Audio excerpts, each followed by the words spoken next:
महर्षि वेद व्यास ने 70 पुराणों की रचना कर दी। वेद के आधार पर महाभारत की भी रचना की। महाभारत को पंचम वेद माना जाए। पंचम वेद है महाभारत,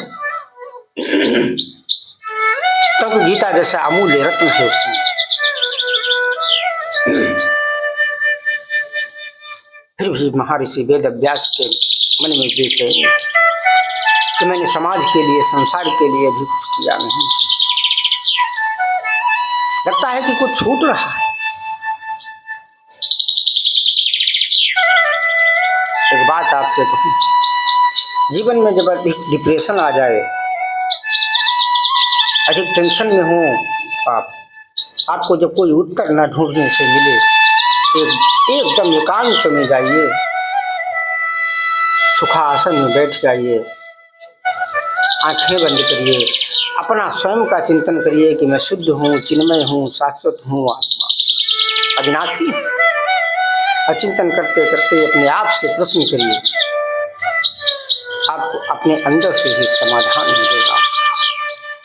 क्योंकि संसार है, संसार समाधान की प्रक्रियाएं ज्ञात करा सकता है, संसार की प्रक्रियाएं दे सकता है, संसार की प्रक्रियाएं इस संसार से प्राप्त हो सकती हैं, लेकिन समाधान जिसको भी हुआ है, जब हुआ है, वो अंदर से। संसार में समाधान किसी दुकान पर नहीं मिलता। महर्षि वेद व्यास एकांत में जाके बैठे, आंखें बंद की, चिंतन किया परमात्मा कि मुझसे प्रभु क्या छूट रहा है, क्या गलती हो रही है।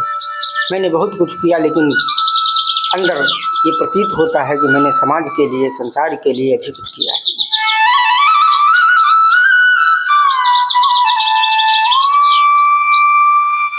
आंखें बंद करके जब बैठे समाधि लगाकर, जो समाधि जब खुली महर्षि वेद व्यास की, तो सामने देखा कि संत नारद बैठे। संत नारद बैठे और महर्षि वेद व्यास ने कोई प्रश्न नहीं किया, और देव ऋषि नारद स्वयं पूछने लगे कि पाराशर्य महाभाग भवतु कच्चिदात्मनः परितुष्यति शारीरम् आत्मा मानसैव। पाराशर नंदन, क्या हुआ है आपको? आप इतनी परेशान क्यों हैं, चिंतित क्यों हैं? महर्षि वेद व्यास ने कहा कि मेरी चिंता का विषय ये है नारद जी कि मैंने 17 पुराण लिख दिए वेद के आधार पर, महाभारत की रचना कर दी, गीता जैसा अमूल्य रत्न है जिसने, लेकिन फिर भी मन को लगता है, मेरे अंदर, मेरे हृदय में पीड़ा है कि मैंने संसार के लिए, समाज के लिए कुछ किया नहीं।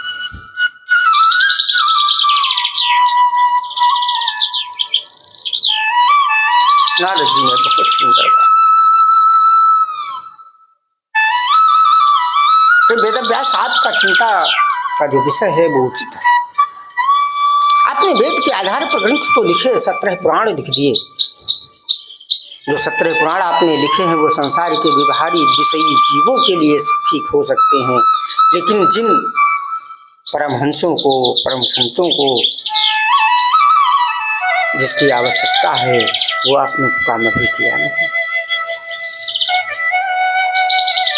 वेद व्यास ने कहा कि मुनिवर मैं भी कुछ समझा नहीं, स्पष्ट करके बताइए। नारद जी ने बहुत सुंदर बात कही कि तथवायसम तीर्थ मुसंति मानसा नेत्र हिंसा निर्वंति शिक्षा।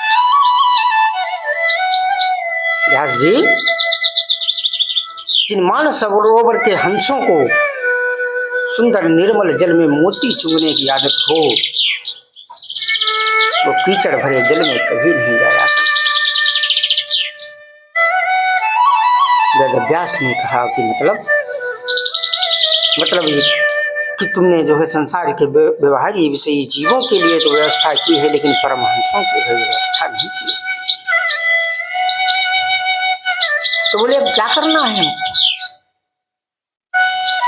बोले वेदव्यास जी अब तुम श्रीमद् भागवत की रचना करो।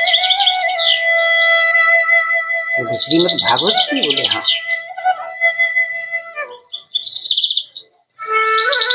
बोले ये संभव नहीं है। बोले क्यों? बोले मेरी उम्र हो चुकी है और फिर मैं श्रीमद् भागवत की रचना कैसे कर सकता हूँ?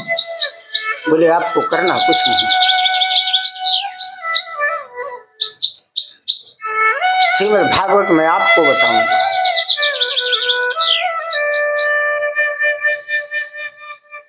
मैं अपने पूज्य पिताजी श्री ब्रह्मा जी के चरणों में बैठा था। सृष्टि के शुभारंभ में जब सृष्टि थी ही नहीं, तब मेरे पिता ब्रह्मा को भागवत का ज्ञान पर ब्रह्म नारायण ने दिया और मैं उनके चरणों में बैठा था। तो विधाता जो है हमारे पिता विधाता ब्रह्मा ने वही ज्ञान हमको दिया। और जब ज्ञान दिया तो मुझसे कहा था कि यथा हरौ भगवती नृणां भक्तिर्भविष्यति स्वात्मन अखिलाधारे इति संकल्पवन्। तुम ये मेरा ज्ञान भागवत का लेकर जाओ, संसार में इसका प्रचार और प्रसार करो महाराज। वही भागवत आज मैं तुमसे कहूँगा, तुम उस भागवत को सुनिए, उसी के आधार पर श्रीमद् भागवत महापुराण की रचना करिए जो परमहंसों की संहिता हो।